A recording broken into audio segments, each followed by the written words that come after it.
के कार्यक्रम में एक विशेषज्ञ हमें बताएंगे कि क्या स्पेन में इमिग्रेशन खुल गया है।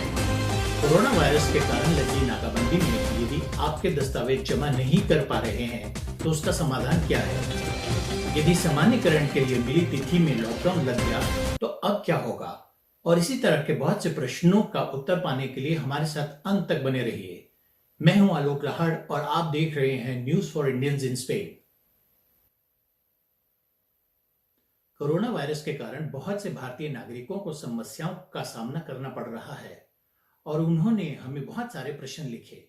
हमने सोचा कि इस काम के लिए हमें किसी ऐसे व्यक्ति की सहायता लेनी हो जो इस कारण में निपुण हो या विशेषज्ञ हो, और हमारे समीप एक ऐसा व्यक्ति है जो काफी समय से भारतीय समुदाय के लिए एक समाज सेविका के रूप में मदद कर रही है, और वह शख्सियत है रजनी बडियाल जी, जो केयर इंडिया नाम की एक संस्थान चलाती हैं जो भारतीयों को अधिकारी तंत्र यानी कि एडमिनिस्ट्रेशन की समस्याओं का समाधान करने के साथ साथ भारत की सांस्कृतिक प्रसारण में भी कार्यरत हैं।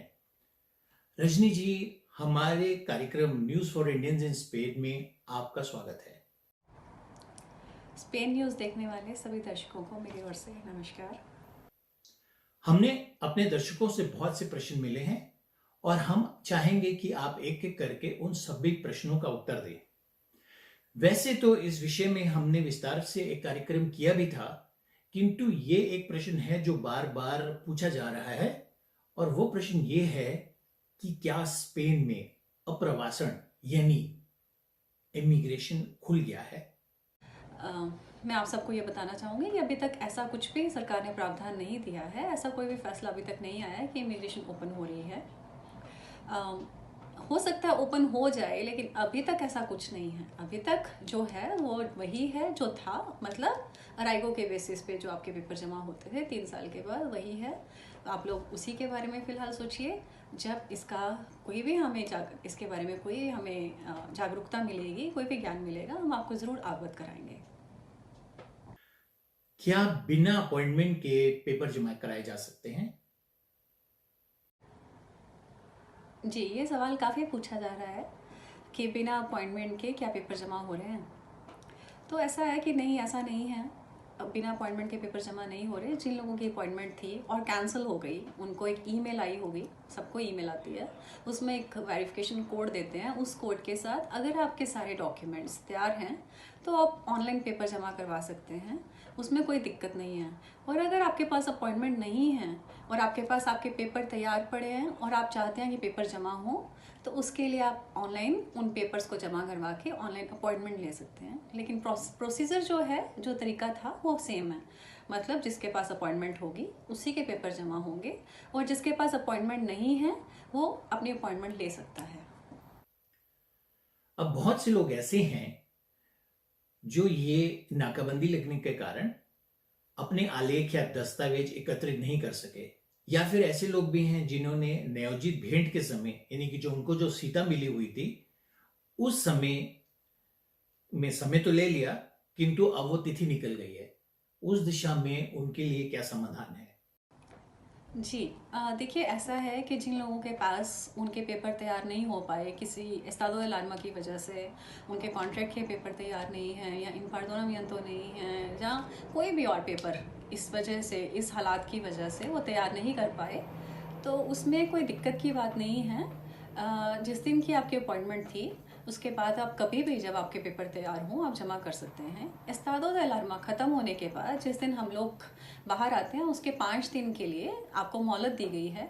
उन 5 दिनों के अंदर अंदर आप अपने पेपर इकट्ठे करके ऑनलाइन जमा करवा सकते हैं। इसलिए आप इस बात से मत घबराएं कि मेरी अपॉइंटमेंट निकल गई और मेरे पेपर जमा नहीं हुए तो मेरी अपॉइंटमेंट कैंसिल हो जाएगी, या मेरा ये राइट ख़त्म हो जाएगा पेपर जमा करवाने का। ऐसा नहीं है, आपके पास मोहलत है, आप कर सकते हैं।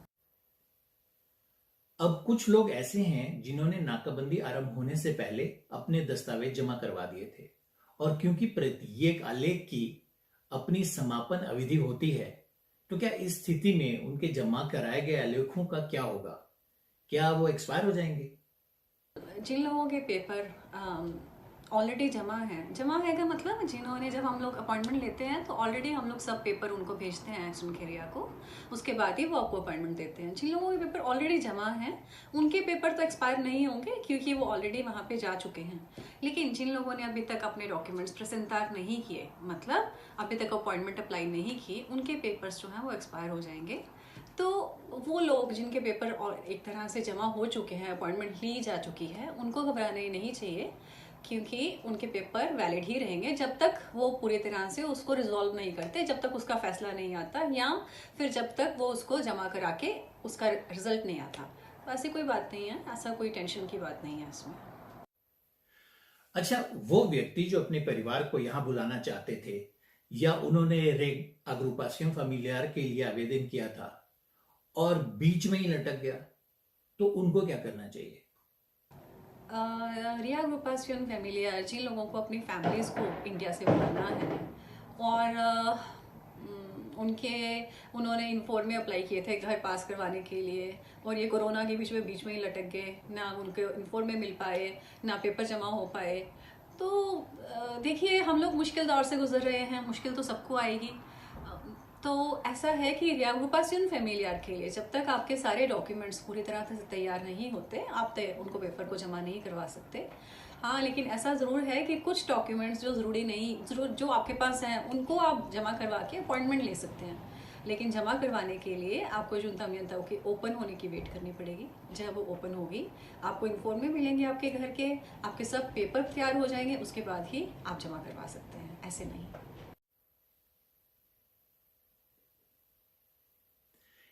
एक प्रश्न और, हमें लोगों ने ये पूछा है कि मेरे पास आवास पहचान पत्र यानी कि NIE है और उसकी मान्यता की अवधि समाप्त हो गई है और उनको नया NIE बनवाना है, तो अब नाकेबंदी लगी हुई है, तो वो क्या कर सकते हैं? जिन लोगों के रेजिडेंस कार्ड्स ऑलरेडी जिनके पास हैं और एक्सपायर हो गए हैं और वो उनको रिन्यू करवाना चाहते हैं, देखिए इसमें दो बातें हैं। एक, अगर तो आपके पास आपके सारे डॉक्यूमेंट्स तैयार हैं और आपको सिर्फ रिन्यू करवाना है, जमा करवाना है, तो आप उसको ऑनलाइन जमा करवा सकते हैं। ऑनलाइन ही उसका जवाब आ जाएगा और आपको पता चल जाएगा कि आपकी रेजिडेंसी दोबारा से वैलिड हो गई या एक्सटेंड हो गई। और वो लोग जिनके पास किसी वजह से, जैसे इम्पार्दोनामियन तो 3 महीने के लिए वैलिड होती है, तो आजकल जुनथामियन तो बंद है और लोग वोलांते de इम्पार्दोनामियंतो या हिस्टोरिको de इम्पार्दोनामियंतो नहीं ले पा रहे हैं, तो उनको भी डरने की ज़रूरत नहीं है। इस दौरान जब तक हम लोग एस्तादो de लार्मा में हैं, आपकी रेजिडेंस कार्ड अगर एक्सपायर हो भी जाता है तो उसको वैलिड माना जाएगा, इस समय को काउंट नहीं किया जाएगा। मैं फिर बोल रही हूँ कि जिस टाइम तक हम लोग एस्तादो de लार्मा में हैं, इस समय को काउंट नहीं किया जाएगा। अगर आपका रेजिडेंस कार्ड एक्सपायर हो भी गया है तो कोई घबराने की बात नहीं है, जब हम इस दौर से बाहर निकलेंगे तो आप उसको रिन्यू करवा सकते हैं। अभी तक तो हम उन लोगों की बात कर रहे थे जिनको अपना आवासन नियमित कराना है, या उन व्यक्तियों की बात कर रहे थे जिन्हें के पास अपना पहचान पत्र है और उसका नवीनीकरण कराना है। अब आप उन लोगों के जो समस्याएं हैं उनका समाधान कीजिए जो स्पेन की नागरिकता के लिए परीक्षा देने गए थे और नाकाबंदी लग गई, तो अब उनका क्या होगा? देखिए, जिन लोगों ने अपॉइंटमेंट्स मई महीने में थी, जिन लोगों की नेशनलिटी को लेके, जिनके एग्ज़ाम्स थे, जिन्होंने अपने एग्ज़ाम देने थे, आप समझ सकते हैं कि वो सब तो कैंसिल हो गई। लेकिन उसके बाद अब दोबारा कब अपॉइंटमेंट्स मिलेंगे इसके बारे में अभी तक हमारे पास कोई खबर नहीं है। मैं समझती हूँ कि जब तक जिस हालात में हम लोग हैं इससे बाहर नहीं आएंगे तब तक शायद हमें मिले भी ना। तो आप लोग इस बात को लेकर इतने परेशान मत हों। जिन लोगों की फ़ीस जमा हो चुकी है, जिन लोगों को अपॉइंटमेंट मिल चुकी थी, उनको दोबारा मिल जाएगी। ऐसी कोई दिक्कत नहीं है कि ख़त्म हो जाएगा, अब क्या होगा, सब कुछ वैसा ही होगा, थोड़ा समय लग सकता है, इसलिए प्लीज़ आप थोड़ी सी हिम्मत रखें। अच्छा, अब हम उन लोगों की बात करते हैं जो छुट्टी पर भारत गए और लॉकडाउन लग गया, भारत में भी लग गया और स्पेन में भी लग गया। अब उनके पास आने और जाने दोनों की टिकट थी। एक तरफ की टिकट का तो उन्होंने प्रयोग कर लिया, लेकिन जब वो वापस आने की तिथि आई उससे पहले ही दोनों देशों में लॉकडाउन लग गया। अब ऐसी स्थिति में उनकी टिकट का क्या होगा? क्या उनको एयरलाइन जो उनकी वापसी की टिकट थी उसका पैसा देगी या उनको एक नई टिकट लेनी पड़ेगी? जी, ये सवाल बहुत परेशान करने वाला है लोगों के लिए, जो लोग इंडिया गए और वहाँ जाके फंस गए, वापस नहीं आ पाए। चाहे जो लोग जिन्होंने ऑलरेडी टिकट्स खरीदी हुई थी और इंडिया जाना चाहते थे, उनकी टिकट्स बीच में ब्लॉक हो गई, तो वो सब लोग परेशान है, क्योंकि टिकट्स का काफ़ी पैसा लगता है कि हम लोगों का क्या होगा, वो टिकट्स का क्या होगा, वो वेस्ट जाएंगी या वो दोबारा से हमें चेंज करके देंगे। तो उसके बारे में मैं ये बताना चाहूँगी आप सब लोगों को कि ऐसा है कि 17 मार्च के बाद की जितनी टिकट्स थी उसकी फ्री चेंजिंग है।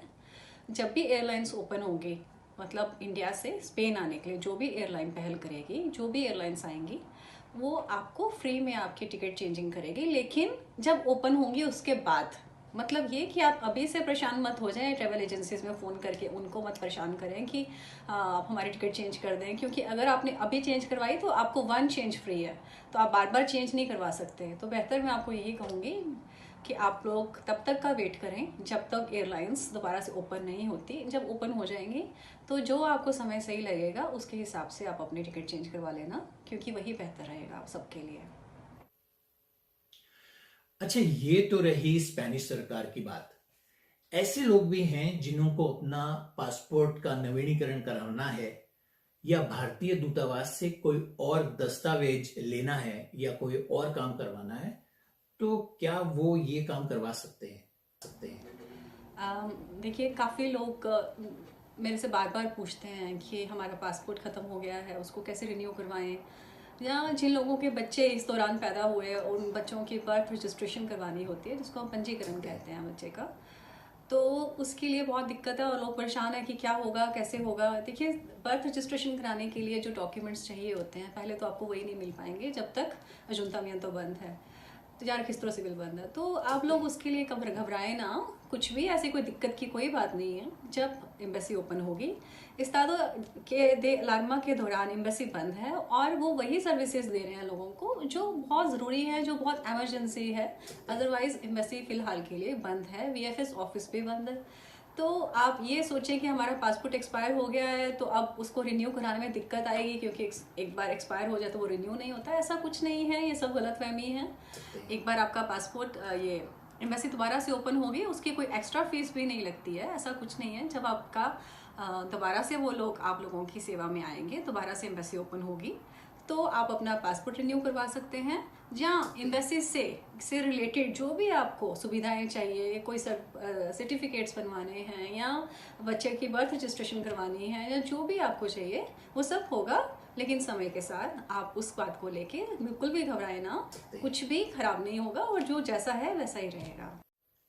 रजनी जी, आपने हमारे दर्शकों के संशय दूर किए और उनकी परेशानियों का निस्वार्थ उत्तर दिया। उसके लिए हम आपके बहुत आभारी हैं। हमारे कार्यक्रम में आने के लिए आपका बहुत बहुत शुक्रिया। मैं भी आपकी बहुत बहुत आभारी हूँ आलोक जी, कि आपने मुझे इस लायक समझा कि मैं अपने लोगों के कुछ काम आ सकूं। मेरे लिए खुशी की बात है कि मैं लोगों को अपने काम के बारे में, जो मेरा काम है उसके बारे में लोगों को बता पा रही हूँ, किसी तरह से उनके काम आ पा रही हूँ इस मुश्किल घड़ी में। News for Indians in Spain का बहुत बहुत धन्यवाद और बहुत बहुत शुक्रिया। जय हिंद, जय भारत। तो आज का ये कार्यक्रम हम यहीं समाप्त करते हैं। हमारे साथ बने रहने के लिए आपका बहुत बहुत धन्यवाद। नमस्कार, जय हिंद। हमारे साथ जुड़े रहने के लिए हमें सब्सक्राइब करें। नए कार्यक्रम की जानकारी हेतु घंटी वाला बटन दबाएं। अगर आपको कार्यक्रम पसंद आया हो तो लाइक बटन दबाएं। हमें आपकी प्रतिक्रिया की प्रतीक्षा रहेगी।